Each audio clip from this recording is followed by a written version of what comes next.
Hola, ¿qué tal? Mi nombre es Enrique Solís Herrera. Soy estudiante de la licenciatura en Seguridad Pública en la Universidad Digital del Estado de México. El día de hoy vamos a dar un recorrido a lo que hemos podido ver en esta asignatura llamada Análisis Económico del Sistema de Justicia Penal. Para poder entender esta asignatura es importante definir qué es el sistema de justicia penal mexicano. Bien, el sistema de justicia penal en México, también conocido como sistema de justicia penal acusatorio, fue establecido en 2008 en la reforma a la Constitución Política de los Estados Unidos Mexicanos. Este sistema tiene como objetivo principal la solución de conflictos de la manera más pronta, eficiente, justa, humana, transparente y respetuosa de las garantías individuales. En el Estado mexicano, como defensor de los derechos, brinda una mejor y mayor protección a las víctimas, buscando principalmente esclarecer los hechos, proteger al inocente y garantizar que el delito no quede impune. Este sistema de justicia penal tiene como objetivo la eficiente, justa, humana, transparente y sobre todo el respeto de las garantías individuales. Algunas de las garantías procesales reconocidas en México incluyen el derecho a la presunción de inocencia, el cual implica que toda persona tiene derecho a ser considerada inocente hasta que se demuestre lo contrario, con dignidad y sin discriminación. El derecho a la defensa, esto es que toda persona tiene derecho a defenderse y a ser asistida por un abogado. El derecho al debido proceso. Esta es una garantía constitucional y abarca aspectos como el debido proceso, la presunción de inocencia, la tutela jurisdiccional efectiva, el derecho de defensa y el derecho a la libertad personal. El nuevo sistema de justicia penal se compone de tres etapas principales. La número uno es la investigación inicial. En esta etapa, el Ministerio Público y la policía determinan la probable existencia de un delito y buscan a la persona que lo cometió o buscando a la persona que lo cometió. Una vez que se cuenta con pruebas, se debe acudir con el juez y realizar una acusación de manera formal. Esto es decir, formularle una imputación en una audiencia pública. Dos, la etapa intermedia, que es, en esta etapa se enfoca en la recopilación de pruebas y la formulación de una demanda como tal. Y tres, el juicio oral. En este paso, el Ministerio Público, que es la parte acusadora y la defensa, que es el acusado, debaten sus posturas en una audiencia pública. El debate es público y se busca determinar si el imputado es inocente o responsable de haber cometido delito alguno. Este sistema de justicia penal enfrenta distintas problemáticas y estas problemáticas, sobre todo en el tema que nos ocupa el día de hoy, vamos a hablar de las problemáticas económicas y sociales. Como ya habíamos dicho, el sistema de justicia penal tiene como finalidad esclarecer los hechos y proteger al inocente. Pero para que pueda realizar esta tan importante labor es esencial que pueda resolver estos problemas. Tienen problemas, por una parte, problemas económicos. Estos tienen que ver o son causas que están relacionadas a los sistemas de las policías, las fiscalías, juzgados, el sistema penitenciario, etcétera. ¿Por qué? Pues porque hay falta de recursos que afectan al sistema, hay problemas sociales también del sistema de justicia penal como la desigualdad, el desempleo, la pobreza, discriminación, explotación, delincuencia y sobre todo también las adicciones. Las políticas económicas que implementa el gobierno nos ayudan en gran parte a tratar de mitigar estas problemáticas. Sin embargo, a la fecha no se ha podido solventar de manera satisfactoria. Aunado a esto existen políticas sociales que apoyan con tratando de generar una justicia retributiva, que haya participación social, que haya sustentabilidad. La seguridad nacional está relacionada con su política económica y de ella depende principalmente la capacidad productiva, ya que también incide sobre los requerimientos de entrada de capitales y el impacto que tiene en la generación de empleos o en la distribución del ingreso y del gasto público. El desarrollo económico en México ha enfrentado desafíos problemáticos a lo largo del tiempo. Factores como la desigualdad de ingresos, la inseguridad, la corrupción, la informalidad laboral y la dependencia de ciertos sectores como el petróleo han impactado el crecimiento sostenible. Sin embargo, se han implementado diversas reformas para abordar estos problemas, buscando o en busca de promover la diversificación económica y la atracción de nuevas inversiones. La estabilidad económica en México se ve afectada por factores externos, como la relación con Estados Unidos, quien es su principal socio comercial. Las fluctuaciones en los precios del petróleo y las tensiones comerciales también han tenido un impacto significativo y a pesar de estos desafíos, pues México posee un mercado interno grande y una mano de obra joven, lo que ofrece oportunidades para el crecimiento económico, la implementación efectiva de políticas que aborden la desigualdad, fomenten la educación y estimulen la innovación, podrán contribuir en el futuro al desarrollo económico sostenible y sustentable de nuestro país. Vamos con la problemática del sector económico en México. ¿Cuáles son estas problemáticas que afectan a este sector? Bien, tenemos distintas. Por una parte tenemos la globalización. La globalización económica consiste en que la creación de un mercado mundial en el que se suprimen todas las barreras arancelarias para permitir la libre circulación de los espirales financieros, ¿no? Como medio conductivo.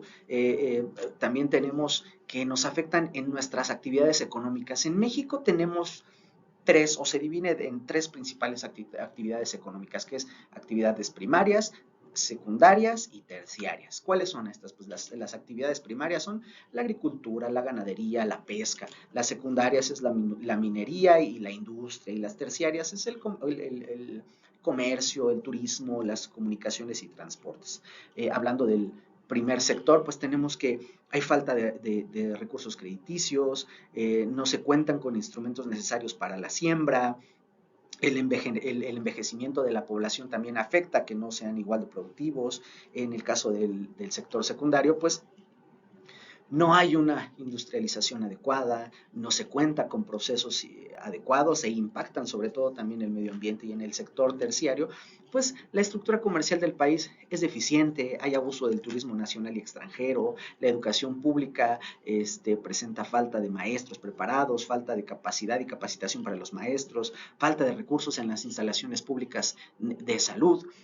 Tenemos también aspectos económicos que impactan el sector económico, ¿no? Y que ayudan con esta problemática, que son pues la educación, la salud pública, la demografía y sobre todo la seguridad pública. Sabemos que en un país donde no existe una adecuada seguridad pública, pues se van las inversiones, falla la economía. Tenemos por una parte que hay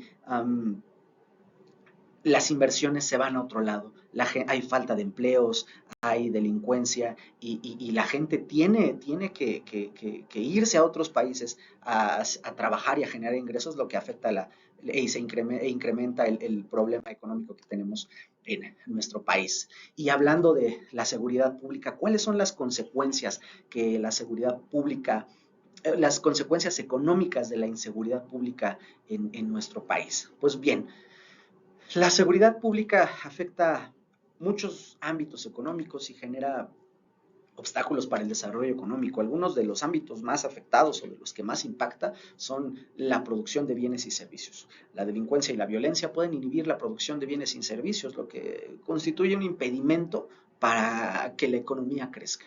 Inversión. La seguridad pública puede desincentivar la inversión de proyectos y empresas. Las empresas no invierten, no se establecen en lugares donde hay altos índices de delincuencia o de violencia, sobre todo violencia, delincuencia organizada. Competitividad empresarial. La inseguridad, la delincuencia y la violencia pueden disminuir la competitividad de las empresas al impactar de manera importante su estructura de costos vía el incremento de gastos, pérdidas asociadas. ¿Por qué?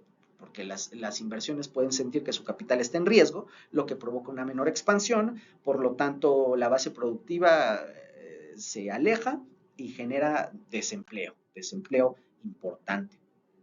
También tenemos el consumo y actividades turísticas.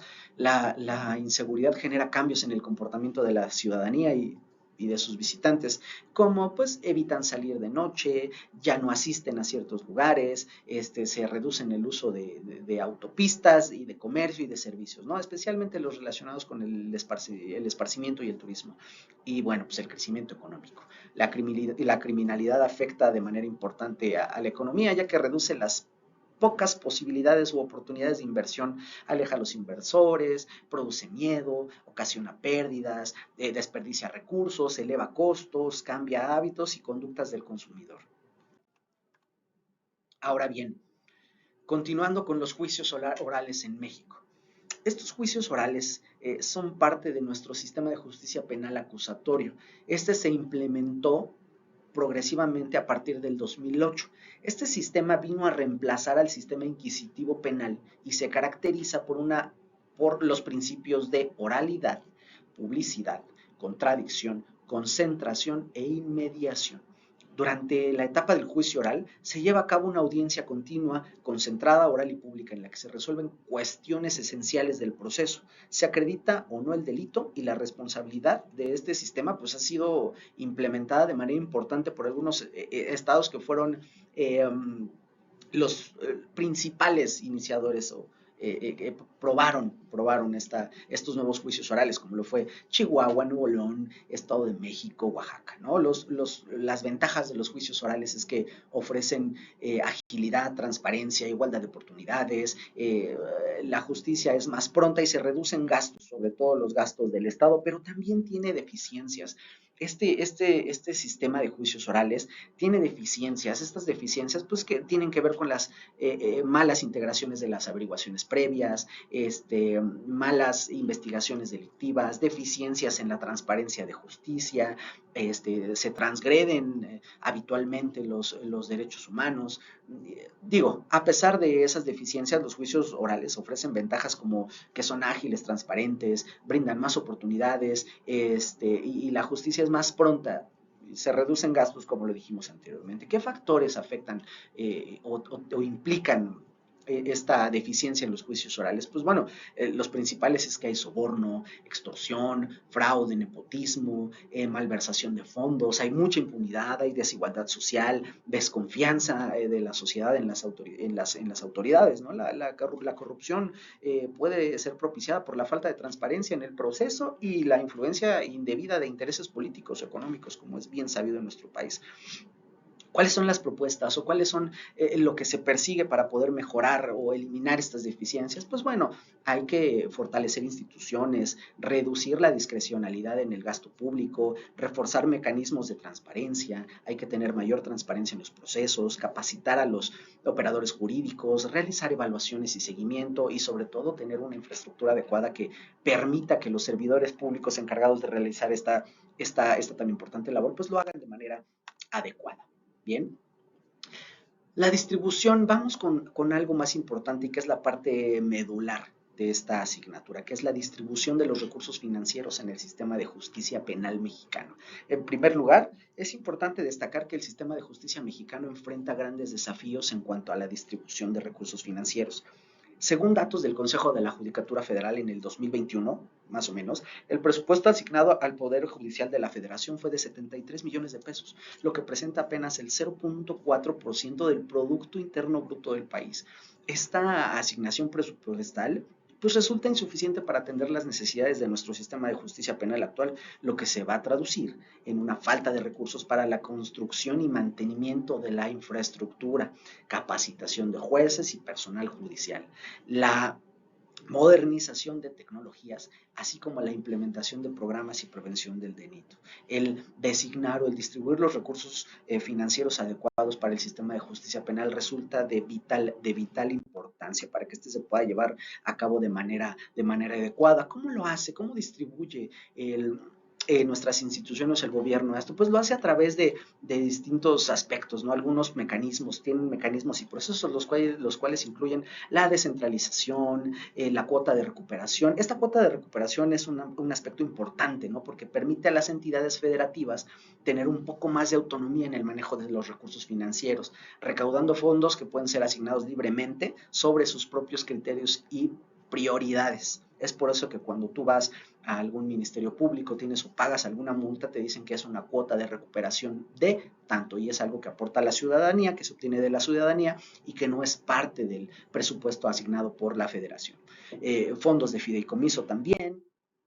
Tenemos que hay programaciones de presupuestos, hay direcciones ejecutivas de recursos financieros que ellos llevan el control de cómo se encargan de determinar cómo se hace el proceso de programación y presupuestación, ¿no? Hay un consejo de administración y distintos mecanismos que ayudan a que este recurso se distribuya o se organice de manera adecuada. ¿Qué se puede hacer para mejorar esta distribución? ¿Cómo las empresas lo manejan? ¿Qué, las empresas, que en este caso vamos a decir que la empresa es el gobierno, pues se implementan normativas, leyes, se divulga información, es necesario rendir cuentas. ¿Para qué? Pues se tienen que establecer mecanismos efectivos de rendición de cuentas que permitan verificar que el dinero se está usando de manera adecuada. Sobre todo también tiene que haber una supervisión independiente.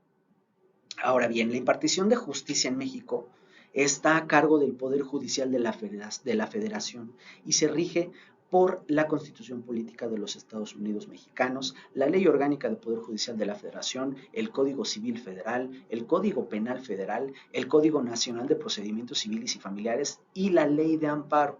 Los órganos encargados de la impartición de justicia en México son la Suprema Corte de Justicia de la Nación, los plenos regionales, el Tribunal Electoral, los tribunales colegiados de apelación, los tribunales colegiados de circuito y los juzgados de distrito. Además, también el Estado mexicano garantiza la procuración de justicia a través de la Fiscalía General de la República, las fiscalías de los estados y los órganos auxiliares como las fiscalías especializadas y los juzgados de paz. Otra parte muy importante y que es parte fundamental del funcionamiento de todas estas instituciones es y son los servidores públicos. Para que los servidores públicos puedan desempeñar su labor de manera adecuada, es importante que tengan probidad en su actuar. La probidad en los servidores públicos es de gran importancia en México, porque esta refiere a la obligación de los funcionarios de desempeñarse de forma honesta, tener una conducta intachable en el desempeño de sus funciones, privilegiando el interés general sobre el interés particular. La ley de responsabilidades de los servidores públicos en el caso del Estado de México y sus municipios establece el principio de probidad como un modelo que rige el actuar de los servidores públicos. Además, pues, el desarrollo legislativo sobre la probidad administrativa se encuentra en los artículos 109, fracción 3 de la Constitución Política de los Estados Unidos Mexicanos. Si los servidores públicos no actúan con cierta probidad, pues se hacen acreedores a ciertas sanciones, y estas sanciones van desde una amonestación privada o pública, suspensión del empleo o incluso sanciones económicas. Es muy importante sensibilizar a la ciudadanía en el tema de nuestro sistema de justicia penal. Hay que abordar diversos aspectos como la reforma al sistema, la participación ciudadana, la capacitación y la transparencia. Algunas de estas estrategias para poderlo lograr son informar y difundir, comunicar de forma clara y objetiva sobre reformas y cambios en el sistema de justicia penal, promover la participación ciudadana, capacitación y formación. Esto es brindar capacitación y formación a los profesionales del sistema judicial, así como a la ciudadanía en general, para aumentar su conocimiento y comprensión de nuestro sistema de justicia. También se puede mejorar la transparencia, fortalecer la justicia a través de leyes más fuertes, involucrar a las organizaciones de la sociedad civil, utilizar las tecnologías de la información y la comunicación para poder comunicarse con los ciudadanos. Esta asignatura resulta de vital importancia. En conclusión, yo puedo decir que el sistema de justicia penal en México es de gran importancia, ya que busca garantizar la protección de los derechos humanos, la reparación del daño a las víctimas, el fortalecimiento del debido proceso y la presunción de inocencia, así como la prevención del delito y la impartición de justicia de manera eficiente y transparente. Para mitigar las consecuencias económicas de la inseguridad, es necesario implementar un enfoque integral que aborde tanto las causas como las consecuencias de la criminalidad, promoviendo el desarrollo económico, la seguridad pública y el Estado de Derecho. El incremento de la seguridad, la delincuencia y la violencia puede generar un incremento en los costos de las empresas, cancelar sus planes de inversión, cerrar negocios y disminuir la competitividad de ellas y de las localidades donde se ubican. Por lo tanto, es importante implementar medidas preventivas y estrategias de gestión de riesgos para reducir la inseguridad pública y sus necesidades y consecuencias económicas. Por mi parte es todo. Agradezco su atención. Hasta pronto.